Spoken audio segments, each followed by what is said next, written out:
bonjour à tous. Alors, qui ne s'est jamais posé la question de savoir si on était seul dans l'univers? Alors, ça amène deux autres questions. C'est où en est la recherche scientifique sur ce sujet? Et puis, quelles seraient les implications si une telle découverte venait à être avérée pour la théologie chrétienne? Alors, pour traiter de ce sujet, je serai accompagné de Jacques Arnoux. Bonjour Jacques. Bonjour.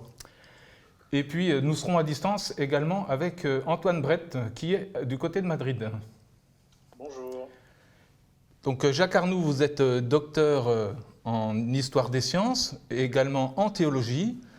Vous avez rédigé plusieurs ouvrages, dont un qui nous intéresse précisément donc, pour cette discussion, qui s'appelle donc Turbulence dans l'univers, Dieu, les extraterrestres et nous. Et donc, pour Antoine, tu es donc physicien, chercheur en physique. Tu interviens également assez régulièrement pour Harvard dans cette discipline. Et tu es également membre de l'association Science et Foi pour participer donc, à des discussions entre ces deux domaines. Donc avant de rentrer dans le vif du sujet, j'aurais voulu vous entendre sur votre expérience de scientifique croyant, parce que Jacques Arnoux, donc, vous êtes également expert en éthique au Centre national d'études spatiales, et donc dans une société laïque comme la France, j'aurais voulu vous entendre donc, sur l'intérêt d'un centre comme celui-là de faire appel à un théologien catholique.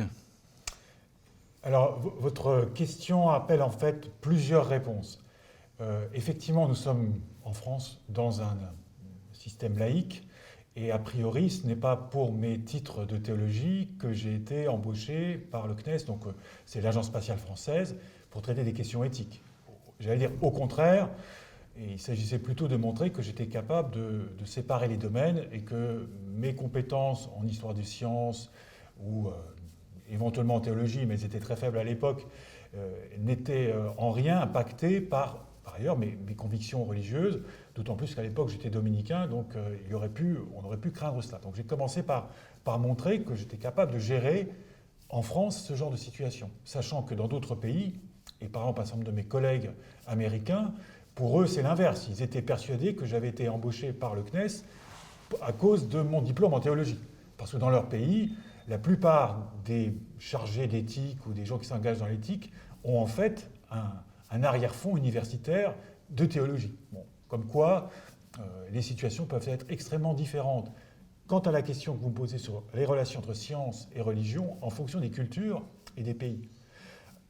Je ne suis pas vraiment scientifique. Je fréquente presque au quotidien le milieu scientifique, le milieu des ingénieurs. Et ma mission, comme vous l'avez dit tout à l'heure, c'est justement de leur offrir de la matière à penser et des interrogations de type éthique. Donc, une fois encore, tout ça n'a pas immédiatement rapport avec la religion. Très bien, merci. Et toi, Antoine, donc ton parcours de scientifique croyant, tu as écrit justement sur le blog de Science et Foi un argumentaire, comme quoi la science, de la recherche scientifique devait rester laïque. Je sais aussi que tu as exercé en tant que pasteur à temps plein avant de te lancer dans la recherche et que tes collègues sont au courant de ce parcours. Est-ce que tu peux nous en dire un petit peu plus? Oui, écoute, dans la pratique, je dirais, de la science, pour paraphraser Georges Lemaître, j'ai l'impression qu'il n'y a pas plus de science chrétienne que de natation chrétienne. Heu, Georges Lemaître dirait, le scientifique croyant fait de la science de la même manière, de la même manière que le scientifique croyant marche ou nage de la même manière qu'un athée. Donc souvent, je me dis que les équations de la mécanique des fluides n'ont pas grand-chose à voir avec ma religion. Maintenant, effectivement, je dirais à un second plan, lorsqu'il s'agit de réfléchir un peu à tout ça, après coup et tout ça, oui, il y a sûrement des pensées qui me viennent, qui ne viennent pas à un non-croyant. comme par exemple, je ne sais pas, une sorte d'admiration devant, on pourrait dire, ce que Dieu a fait ou tout ça. Mais je dois dire que je suis devenu chrétien pendant ma thèse en physique et la science a joué très, très, très peu de rôle, voire pas du tout, dans ma conversion. Maintenant, au sujet de pourquoi je pense que la science devrait rester laïque, ben parce que, bon, déjà, il me semble qu'au niveau de la science elle-même, bon, ben 2 plus 2, ça fait 4 pour tout le monde. Le mathématicien Ramanujan a attribué ses trouvailles à une déesse hindoue. Abdus Salam, un physicien, a partagé, je crois, un prix Nobel avec Steven Weinberg, alors que Steven Weinberg est très athée et Abdus Salam est un musulman très croyant. Georges Lemaître était catholique. Donc, et tous ces gens-là arrivent aux mêmes conclusions. Maintenant, si jamais dans les journaux scientifiques, les auteurs commençaient à louer Dieu ou louer Allah ou louer je ne sais qui pour leur trouvaille, je pense que ça deviendrait une cacophonie qui apporterait pas grand-chose. En fait, les gens passeraient leur temps à s'étriper sur t'as pas loué le bon Dieu, alors que c'est pas du tout, il me semble que c'est pas du tout la question. Alors, dans la quête d'une vie intelligente dans l'univers, on entend souvent parler de ce fameux paradoxe de Fermi. Est-ce que tu peux nous en dire quelques mots rapidement? D'accord. Alors, Fermi était quelqu'un très très connu pour son bon sens. Et un jour, paraît-il, je crois que c'est dans les années 40 ou 50, j'ai oublié, à la cantine avec des collègues, il aurait commencé à établir le raisonnement suivant. Et dire, bon, la voie lactée de notre galaxie, elle a à peu près 10 milliards d'années. La Terre, elle en a 4. S'il y a donc, en fait, dans la vie de la galaxie, on est arrivé assez tard. On est arrivé 5 ou 6 milliards d'années après le début de la galaxie. Et donc Fermi s'est dit, s'il y a d'autres civilisations, il n'y a aucune raison pour qu'il n'y en ait aucune qui soit apparue dans les premiers milliards d'années. Il n'y a aucune raison pour qu'on soit les premiers là dans la galaxie. Et quand on fait quelques petits calculs de coin de table, on se rend compte que pour une civilisation assez avancée, coloniser les galaxies en 1 million d'années, c'est tout à fait faisable. Elle fait 100 000 années-lumière, donc d'accord, c'est grand. Mais bon, si on voit même un dixième ou même un centième de la vitesse de la lumière, bon, bah, en 10 millions d'années, on y est. Et là, bah, on a des milliards d'années pour le faire. Et donc, il se disait, s'il y a d'autres civilisations qui sont apparues au bout d'1 milliard d'années de la Voie lactée, 2 milliards d'années, 3 milliards d'années, 4 milliards d'années, etc., et qui donc auraient dû avoir le temps de se promener dans la galaxie, où sont-elles? Donc, c'est la question qu'il avait posée en anglais, je crois, Where is everybody? Mais où ils sont? Parce que, ben, pour le moment, apparemment, il n'y en a pas de traces. Donc ça, c'est connu comme le paradoxe de Fermi. S'il y en a d'autres, où ils sont? Et comment c'est reçu dans la communauté scientifique? Parce qu'on voit en fait qu'il y a une débauche quand même de milliards de dollars et d'euros pour cette recherche. Alors là, la question, en fait, c'est où on en est de la recherche de vie extraterrestre ou Alors, pas tout à fait, c'est déjà comment ce paradoxe il est perçu dans la communauté scientifique en fait. alors, je dois dire que bon, j'en parle pas tous les jours avec mes collègues, hein, mais ceci dit, je crois qu'il est considéré très sérieusement, ne serait-ce que parce que Fermi n'était pas du tout un plaisantin, mais parce que en fait, la force du paradoxe, c'est justement sa logique qui est très simple. Euh, Donc, je crois qu'il y a, enfin, je crois, non, je sais qu'il y a beaucoup, beaucoup de gens qui se sont creusés la tête là-dessus. Et il y a, je dirais, le nombre de solutions qui ont été posées est inversement proportionnel à la taille de l'argument. Ça va depuis, ben, on est tout seul, voilà, jusqu'à toute civilisation un peu avancée s'autodétruit tôt ou tard. Donc en fait, elle a pas le temps de coloniser la galaxie parce qu'elle s'autodétruit assez rapidement. Et puis ensuite, il y a tout un tas de ramifications. Là, c'est un peu les deux extrêmes. Oui, Jacques, vous vouliez ajouter quelque chose? Oui, je crois qu'on aura l'occasion de reparler aujourd'hui des différentes positions des scientifiques quant à la question que vous posez. Ce qui me semble, je ne suis pas du tout un spécialiste comme Antoine, mais ce qui me semble possible de répondre à votre question, c'est que le paradoxe de Fermi, comme l'équation de Drake, qui est aussi une formule qui met en place tous les éléments qu'il faut étudier avant de pouvoir trouver une civilisation intelligente, en fait, autant le paradoxe que l'équation, le paradoxe de Fermi et l'équation de Drake, sont des espèces d'arrière-fond à la recherche. Ce ne sont pas des hypothèses qu'il s'agit de démontrer ou au contraire de combattre. Donc il y aurait des scientifiques pour et des scientifiques contre. C'est plutôt le décor qu'a dressé un savant plutôt...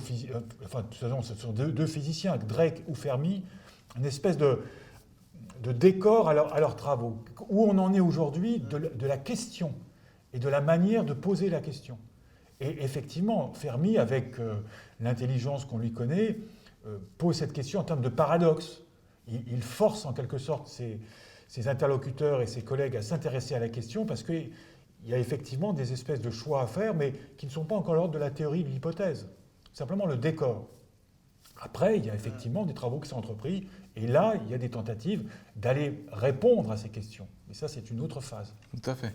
Et sur cette phase, justement, on parle d'exoplanète. Est-ce que tu peux donner déjà la définition de ce qu'est une exoplanète, Antoine, et où en est la recherche aujourd'hui par rapport à ces découvertes?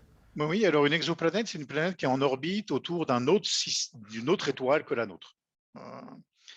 Et alors, il y a 2 ans, je crois, pour Sciences et Foi, j'avais fait un petit dossier sur l'exoplanète. Et à l'époque, on en avait détecté 3500, je crois. Et j'ai fait le point ce matin, on en est à 5000. Et ce qui est intéressant, c'est qu'on en est à 5000 juste en regardant autour de nous. Alors, je crois qu'il y a effectivement des candidates extragalactiques, mais l'immense majorité de ces 5000 planètes, elles sont juste à notre porte. Et donc, bien évidemment, c'est immédiat d'extrapoler, à savoir, c'est comme si je vais dans la mer et je pêche, disons, 10 poissons rouges. Je ne vais pas supposer que je viens de pêcher les seuls 10 poissons rouges qu'il y avait dans toute la mer. Et donc, quand on extrapole un peu, on arrive, je ne pense pas que ce chiffre ait changé, on arrive à peu près plus de 10 milliards d'exoplanètes dans la galaxie. Alors, je ne sais plus si c'est exoplanètes ou des planètes habitables. J'en parlerai après. Et des galaxies, dans l'univers connu, il y en a, je crois, 2000 milliards. Et donc, quand on multiplie l'un par l'autre, on arrive à 10 puissance 23 exoplanètes, c'est-à-dire c'est le nombre d'Avogadro, le nombre que les chimistes et les physiciens connaissent bien, c'est-à-dire un nombre absolument phénoménal. Donc, alors ensuite, effectivement, les gens s'intéressent à, dans le tas, quelles sont celles qui sont habitables. Donc, il me semble qu'il y a encore des recherches d'ailleurs sur les critères d'habitabilité. Mais déjà, à la base, c'est un peu, il faut que ce soit à une bonne distance de l'étoile, il faut que ce soit une étoile qui se tienne tranquille pendant quelques milliards d'années pour que la vie ait le temps de faire ce qu'elle veut. Il faut qu'il y ait une atmosphère, parce que s'il n'y a pas d'atmosphère, il n'y a pas d'eau liquide. Donc, il y a tout un tas de conditions. Je crois qu'il faut avoir une lune, ça aide à stabiliser l'axe de rotation, avoir d'autres planètes aussi. Mais ceci dit, on connaît déjà pas mal, parmi ces exoplanètes, il y en a pas mal qui tournent autour du même Soleil. Donc, en fait, il me semble qu'on aura beau arriver à restreindre le pourcentage de ces planètes qui pourraient, je dirais, être habitables. Il y en a tellement qu'il faudrait vraiment que la passoire soit ultra fine pour qu'on arrive à une seule, quoi. C'est-à-dire, quand on a un échantillon de 10 puissance 23, vous pouvez dire qu'il y en a une sur 1 milliard de milliards qui est habitable, bah oui, bah, il en reste encore un paquet. Donc, j'ai l'impression, en définitive, que la question, elle est plutôt du... Alors, en fait, la question est peut-être super pluridisciplinaire parce qu'il faudrait aller demander aux biologistes, étant donné, supposons que toutes les conditions d'apparition de la vie sont réunies, est-ce qu'elle va apparaître ou pas? Parce qu'après, la vraie question, voilà, c'est ça hein, que les gens se posent, et là, je vais m'adresser à Jacques. Et alors là, moi, j'en sais rien. Parce que voilà, est-ce que la Terre, en fait, voilà, dans l'univers, avec l'apparition de la vie, etc., a été un phénomène rare, voire unique, ou est-ce qu'il y aurait, en fait, pléthore, voire quelques autres cas dans l'univers? Où est-ce qu'on en est aujourd'hui? Est-ce que la communauté scientifique est divisée sur le sujet? Est-ce qu'il commence à se dégager un consensus? Qu'est-ce qu'on peut dire aujourd'hui de cette question-là? Je voudrais rebondir sur l'une des phrases d'Antoine qui disait qu'il faudrait faire appel aux biologistes. Alors, c'est vrai que c'est une des caractéristiques de la question qui nous réunit aujourd'hui, c'est que nous parlons aujourd'hui d'astrobiologie. Donc, à la fois de données, et c'est celle dont nous avons plutôt parlé jusqu'à présent, qui relèvent plutôt de l'astronomie. Les exoplanètes, ce sont des découvertes d'astronomes. Quand on commence à parler, comme l'a fait Antoine, d'atmosphère possible. Là, on rentre déjà quelque chose qui est plus de la physique du globe, enfin, tout ce qu'on entend, nous, quand on parle de la Terre, la physique du globe.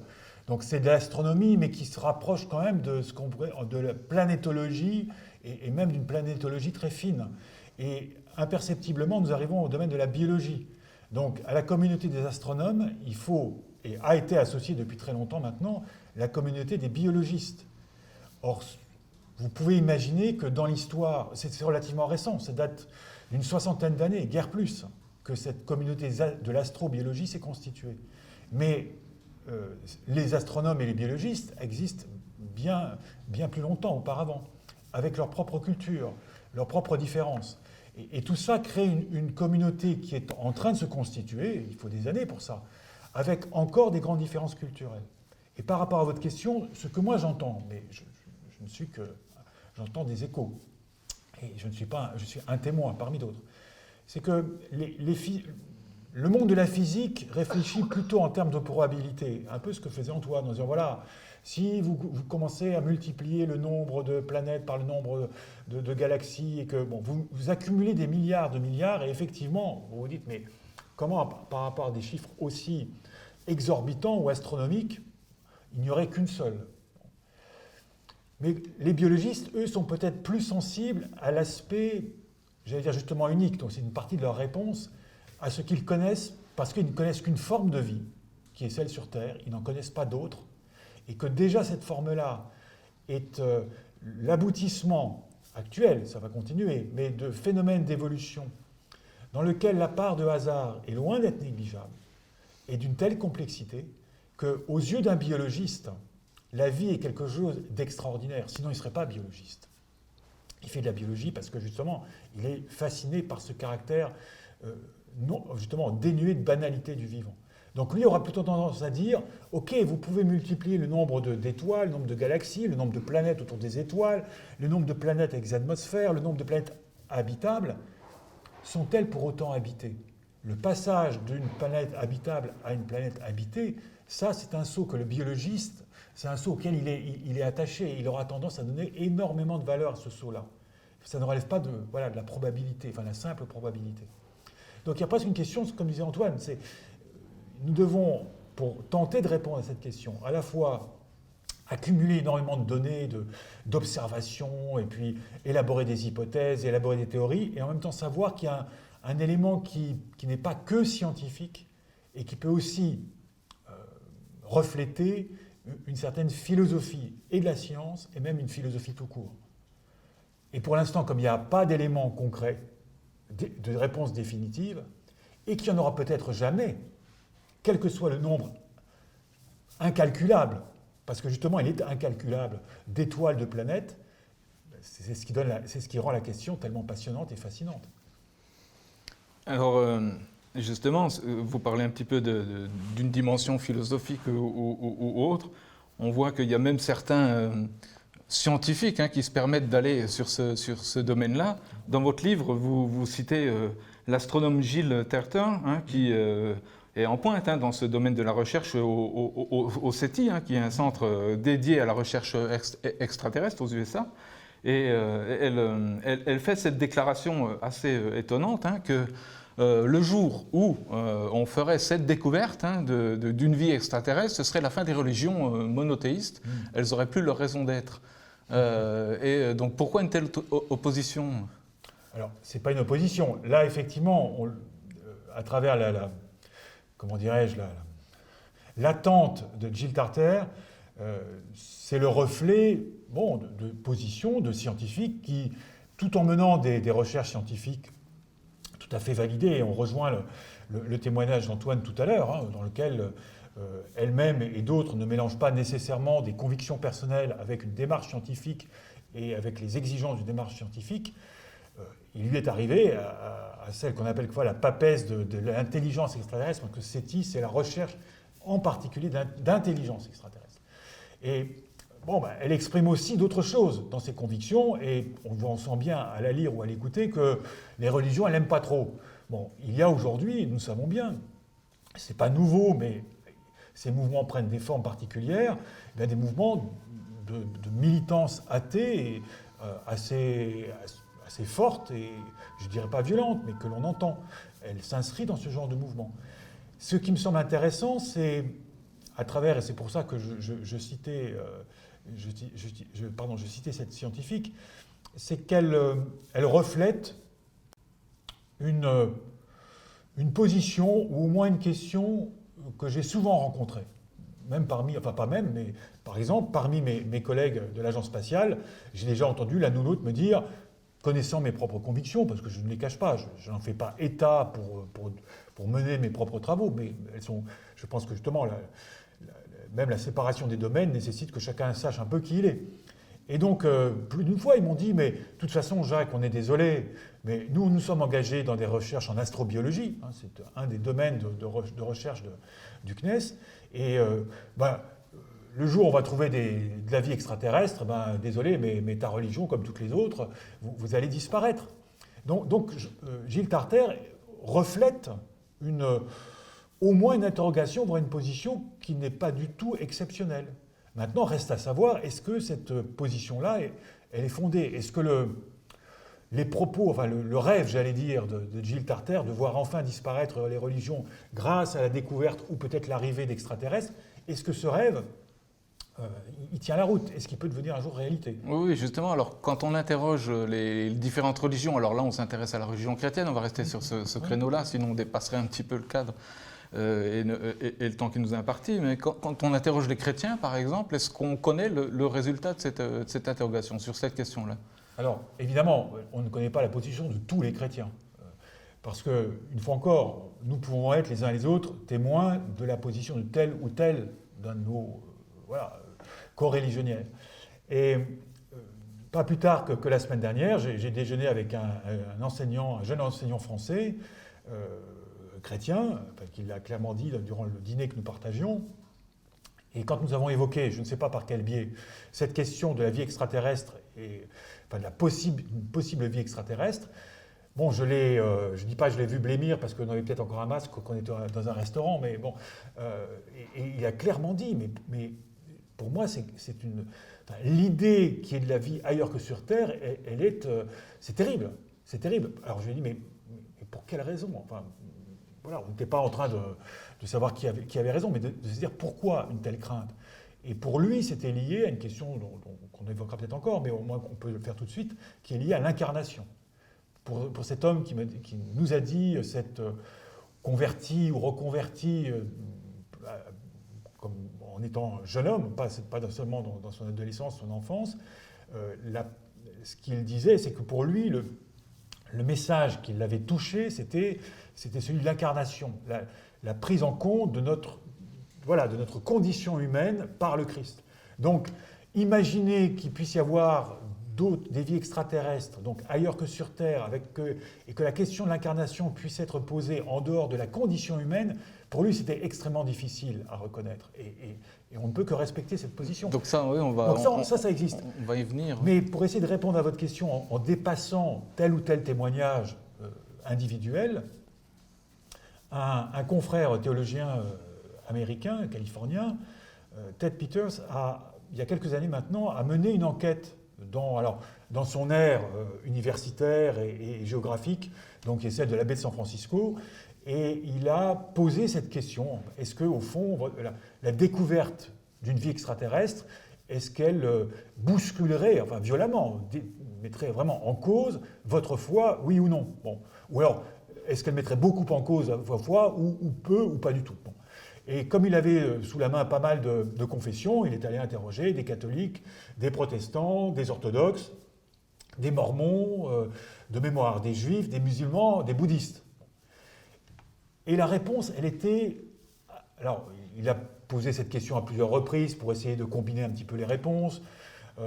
Cette étude a été également associée à une autre étude par un milieu non confessant, enfin non universitaire et plus proche de celui de Jill Tarter.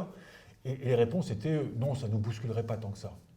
Je veux dire par là qu'une très grande majorité de ces croyants, pas seulement chrétiens, mais même en dehors de la sphère chrétienne, et c'était encore plus facile peut-être pour des bouddhistes, disaient mais la découverte d'une vie extraterrestre ne bousculerait pas mes convictions religieuses ou ma foi. Alors, pour quelles raisons? C'est évidemment, ce genre d'enquête ne donne pas toute la réponse. Après, il faudrait peut-être étudier les chiffres, parce que c'est vrai que des témoignages comme celui que vous venez de donner, il y en a dans notre entourage. On connaît quand même beaucoup de personnes qui seraient quand même oui, mais alors après, il faut bousculées oui, dans leur théologie. Vous avez raison. Moi, attendez, il faut bien faire attention. Être bousculé ne signifie pas que brutalement tout part en éclats. C'est ça. Moi, c'est clair. En ce qui me concerne, bien sûr que ça bousculerait mes convictions religieuses. Évidemment, mais pas seulement mes convictions religieuses. Et je pense que nos sociétés, si vraiment c'était avéré, pourraient, pendant un temps, sans doute bref, être un peu bousculées. Parce que nous sommes au fond, quoi que nous voulions, nous sommes très anthropocentriques et très géocentriques.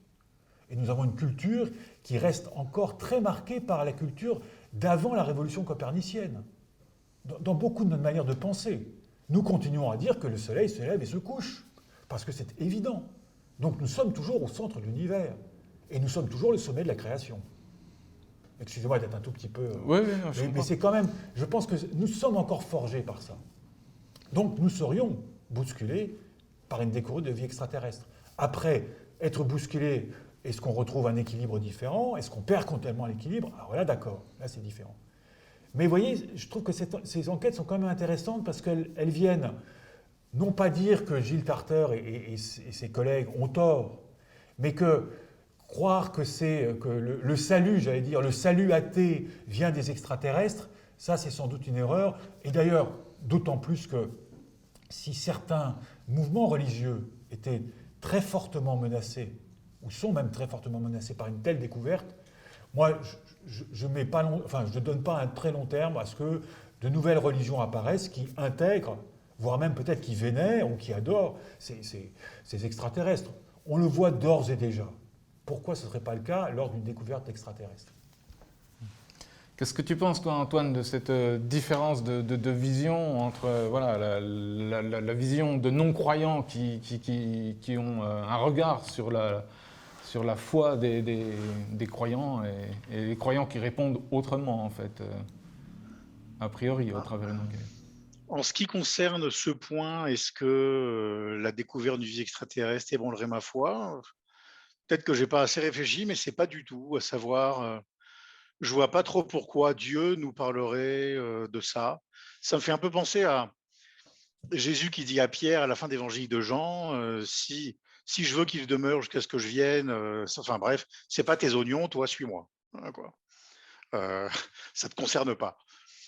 Donc moi je m'attends pas à ce que Dieu me dise que quelque part dans la galaxie d'Andromède, il y a d'autres gens. Enfin. Ceci dit, voilà, j'ai l'impression que assez souvent des non-croyants représentent les croyants par leurs échantillons les plus simplistes.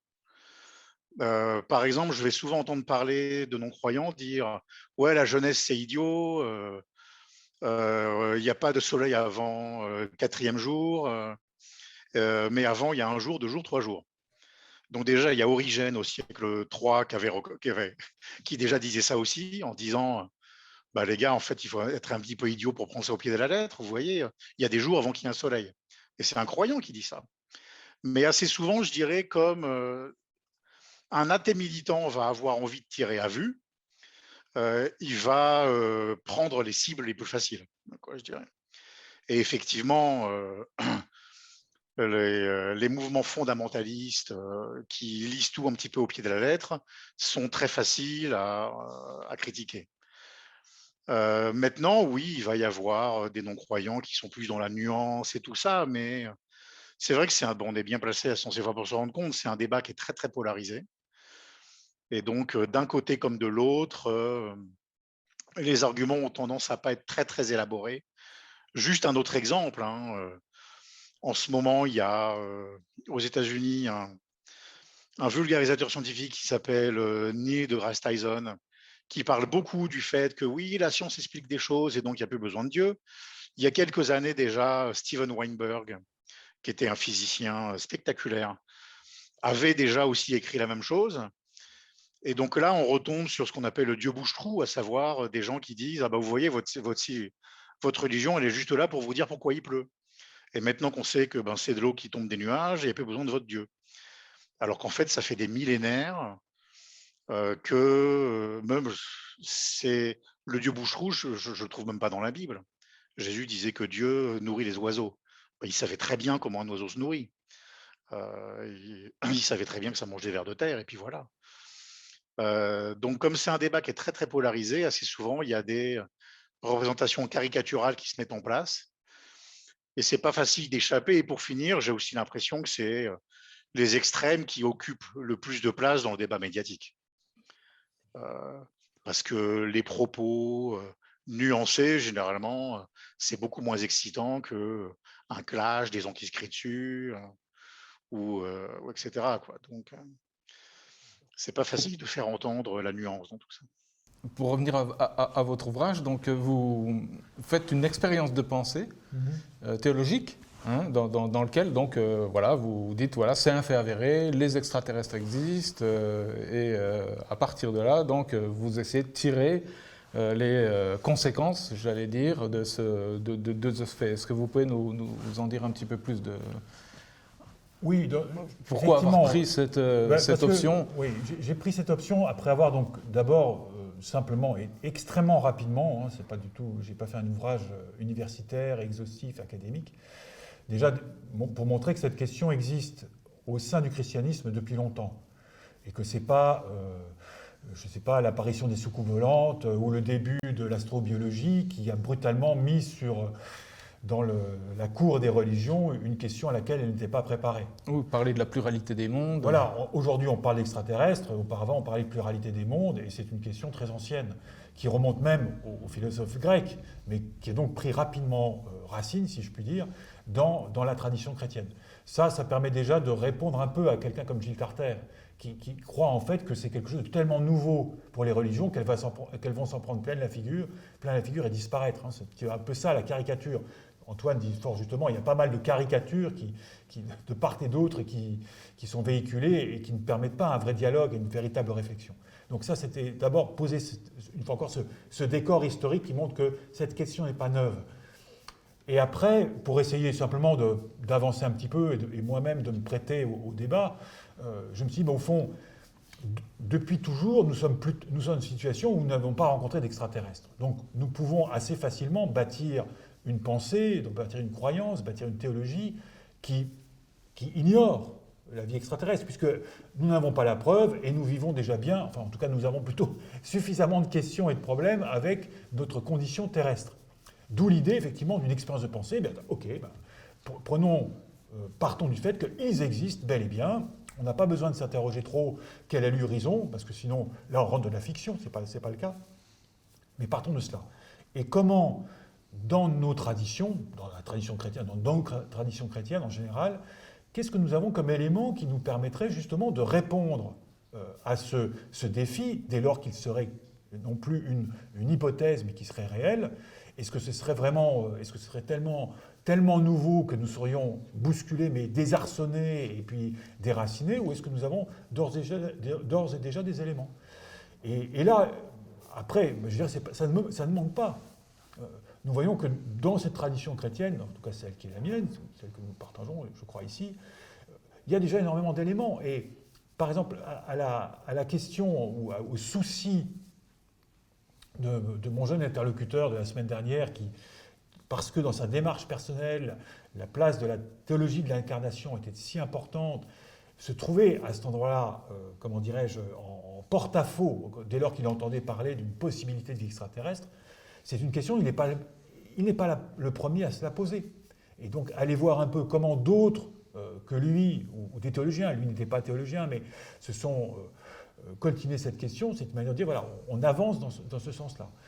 Et évidemment, il n'a pas tort, parce que quand on relit un peu d'histoire, à la fois des sciences et de l'histoire de la théologie, enfin des relations entre elles, on voit bien que la révolution, ce qu'on appelle la révolution copernicienne, enfin ce passage du XVIe au XVIIe siècle, avec effectivement Copernic, mais aussi Galilée, Kepler, et tout ce qui va petit à petit fonder l'astronomie moderne, et puis pour arriver jusqu'à Georges Lemaître, et évidemment aller au-delà de Georges Lemaître, cette révolution, elle montre aussi un passage, enfin, je dirais, d'intérêt ou de souci théologique.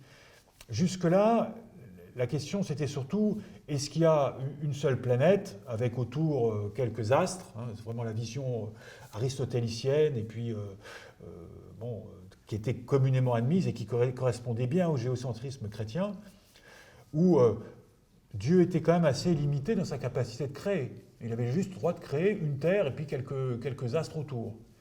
Bon, le débat qui se portait à ce moment-là, sur cet aspect-là, a disparu le jour où, grâce aux lunettes, on s'est rendu compte, on a dû admettre que ce n'est pas un cosmos de petite taille, mais un univers de plus en plus grand. Donc, le Dieu créateur, c'était plus une question, au contraire, on lui offrait encore plus de choses à créer, donc finalement, c'était pas si mal. En revanche, la question posée par mon jeune interlocuteur quant à l'incarnation, elle se pose. Parce que ça, évidemment que la théologie de l'incarnation, par son nom même, est très liée à notre condition humaine et terrestre. Elle est centrale dans le christianisme. Ben oui, elle est centrale. Alors, est-ce que pour autant, il y a une affirmation qu'il n'y a que des humains sur cette terre? Non. Mais c'est quand même une des conséquences, ou en tout cas une affirmation que nous les connectons très volontiers à cette théologie de l'incarnation. Et là, il y a des débats.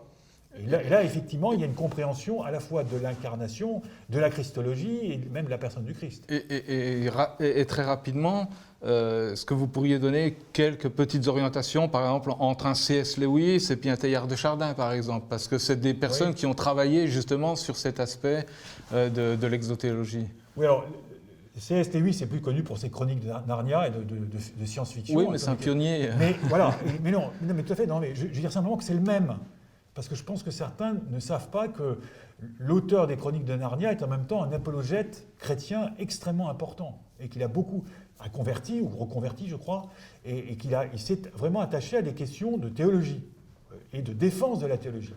Et lui, c'est donc s'est attaché à cette question-là, tout en disant que ce n'était quand même pas les questions les plus graves. Hein. Il a dit, bon, si on avait que ça à régler, ce serait bien. Mais quand il a traité ces questions-là, lui était très attaché justement à l'aspect d'incarnation.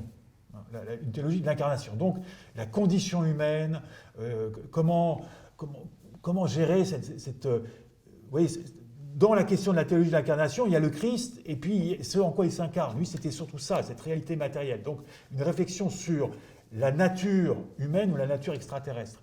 Un Teilhard de Chardin, lui, il s'intéresse davantage au Christ. Ce n'est pas la question de l'incarnation qui l'intéresse. C'est la puissance, le pouvoir du Christ. Et son souci, c'est d'éviter tout discours qui viendrait à réduire la puissance du Christ. Et cette puissance d'attraction, enfin, on ne va pas rentrer dans la théologie de Teilhard de Chardin, mais le Christ doit attirer toute chose à lui. C'est le point oméga. Toute chose, quelle qu'elle soit, au fond, qui est une seule humanité, enfin une humanité sur Terre, ou qui ait d'autres formes d'intelligents ailleurs, ce n'est pas vraiment le problème de Teilhard. Pour lui, il conçoit parfaitement cela. Ce qu'il faut surtout, c'est que dans l'affirmation, même dans une certaine théologie de l'incarnation, c'est surtout la grandeur du Christ qui soit préservée. Et c'est intéressant parce qu'effectivement, l'incarnation, je dirais, il y a deux pôles. Il y a le pôle divin et le pôle humain. En fonction des théologiens, on se rend compte que, ou peut-être aussi en ce qui nous concerne, nous sommes plus attachés à l'un ou l'autre des deux pôles, sans ignorer l'autre. Mais malgré tout, où mettons-nous la pointe d'intérêt supplémentaire? Et donc là, vous avez deux exemples. Un théologien qui va s'intéresser beaucoup à ce qui est notre nature humaine et comment elle vient être prise en charge par le Christ. Et un autre, il dit, c'est le Christ toujours plus grand de Teilhard, où il n'ignore pas la nature humaine, mais pour lui, c'est secondaire. Ça peut être aussi une nature extraterrestre. Au fond, c'est pas grave, tant que l'on confesse un Christ toujours plus grand. Là, je renvoie à votre ouvrage où vous y accordez un long chapitre pour creuser cette question-là. Alors, on terminera avec une petite question sur, peut-être un petit peu plus personnelle, hein, sur la manière dont vous articulez chacun peut-être justement ces questions-là et puis la théologie. Alors, je sais qu'Antoine, tu avais dit que tu n'avais peut-être pas trop réfléchi profondément, mais qu'est-ce que, au fil de ces discussions, peut-être que ça a gambergé un petit peu. Qu'est-ce que tu pourrais nous dire? Voilà, c'est des questions. Peut-être on s'est tous posé la question, après on n'a peut-être pas tous approfondi vraiment cette articulation, hein, entre une vie extraterrestre possible, probable, et puis la théologie chrétienne. Qu'est-ce que tu pourrais dire comme mot de conclusion, d'un point de vue peut-être plus personnel? L'une des phrases les plus pertinentes dans cette histoire que j'ai entendue, c'était de Arthur Clarke, celui qui a fait 2001 l'Odyssée de l'espace. C'est simple, hein, qui dit soit on est seul dans l'univers, soit on ne l'est pas. Les deux alternatives sont aussi effrayantes l'une que l'autre. Et je trouve ça super bien trouvé, parce qu'effectivement, si on est seul, tout d'un coup, on se dit, on se sent... Enfin, moi, je me sens tout petit. Ça rappelle Pascal qui disait le silence éternel des espaces infinis m'effraie. Et puis, bien évidemment, si on connaissait la réponse et que la réponse est oui, il y en a d'autres, bah, tout d'un coup, on ne peut pas s'empêcher de se demander mais alors où ils sont, pourquoi ils ne sont pas là, qu'est-ce qu'ils pensent, combien ils ont de tentacules, ce genre de choses-là, quoi. Maintenant, comme je l'ai dit tout à l'heure, en ce qui me concerne ma foi, je me sens ouvert à ça. D'ailleurs, l'allusion à Jésus qui dit à Pierre c'est pas tes oignons, toi occupe-toi de ce qui te regarde, m'est venue pendant ce débat-là. J'avais jamais fait la connexion avant. Et peut-être qu'une chose, là où à la limite, pas à la limite, non, probablement, mon travail de scientifique entre en jeu, c'est que paradoxalement, en sciences scientifiques, je suis très à l'aise avec l'idée de ne pas savoir. C'est-à-dire, j'ai souvent l'impression que l'un des problèmes de pas mal de fondamentalistes, c'est qu'ils ne supportent pas l'idée de répondre « je ne sais pas ». Et alors, on pourrait avoir l'impression qu'un scientifique, c'est quelqu'un qui veut toujours tout comprendre, mais en fait, une grande partie de mon travail, peut-être même la partie la plus intéressante, je trouve, c'est trouver des questions auxquelles dont je n'ai pas la réponse. Ensuite, les résoudre, c'est une autre paire de manches. Mais les gens que j'entends le plus souvent dire « je ne sais pas », c'est des très bons scientifiques. C'est justement, j'ai en tout, dans les dernières années, j'ai dû passer en temps cumulé 1 an à Harvard. J'ai jamais entendu autant de gens répondre « je ne sais pas » à des questions que là-bas, avec un naturel, je dirais quasiment déconcertant, à savoir pas du tout le modèle du scientifique qui sait tout, qui a réponse à tout, etc. Non, non, plutôt, écoute, je ne sais pas et je dors très bien comme ça. Et ça, j'ai l'impression qu'en tout cas, en ce qui me concerne, ça m'aide, je dirais, à pas avoir de tension, je dirais, entre ma foi et cette question. Et donc, finalement, ça me laisse libre d'être juste fasciné par ça. Je te dis, pour conclure, qu'on soit seul ou qu'on ne soit pas seul, je trouve que une solution comme une autre est aussi fascinante. Donc Merci maintenant, Antoine. j'espère bien qu'un jour ou l'autre, ça s'éclairera. Et Jacques? Oui, évidemment, j'aime beaucoup la citation d'Arthur Clarke qu'a rappelé Antoine. Et du même Arthur Clarke, il y a une autre belle citation où il aborde la question de la foi et de la science et il met en garde en disant une foi qui n'accepterait pas de se heurter à la réalité ne vaut pas l'intérêt. Et c'est vrai que sur ce sujet-là, comme sur d'autres, je trouve que c'est une position intéressante, mais si elle vient d'un auteur, ou surtout si elle vient d'un auteur de science-fiction. Ce que, plus généralement, enfin, sur le sujet de la vie extraterrestre comme sur d'autres, je vous l'ai dit, je ne suis pas scientifique, j'ai la chance vraiment de profiter plus de la science. Et ce que j'attends de la science, c'est qu'elle nous offre toujours plus d'éléments sur ce que nous sommes, ce qu'est notre réalité, avec, comme l'a rappelé Antoine, toute la modestie qui est celle, effectivement, des vrais chercheurs qui vous disent d'abord tout ce qu'ils ne savent pas avant de vous affirmer péremptoirement ce qu'ils savent. Et donc c'est toujours une incitation soi-même à faire ce chemin à la fois de modestie, de curiosité, et je pense que c'est vrai dans tous les domaines, y compris dans le domaine non seulement théologique, mais religieux en général. Un croyant, j'allais dire, qui dit « moi je sais », j'ai envie de dire le pauvre, parce qu'il n'y a plus de chemin possible, il n'y a plus de quête possible, il n'y a plus de soif, il n'y a plus d'enthousiasme, il n'y a plus d'interrogation. Et la science, de ce que je peux quelquefois partager, est une école à la fois extrêmement exigeante et en même temps, comme me disait Antoine, modeste. Enfin, à côtoyer des scientifiques, on se dit, oui, moi non plus, je ne sais pas grand-chose.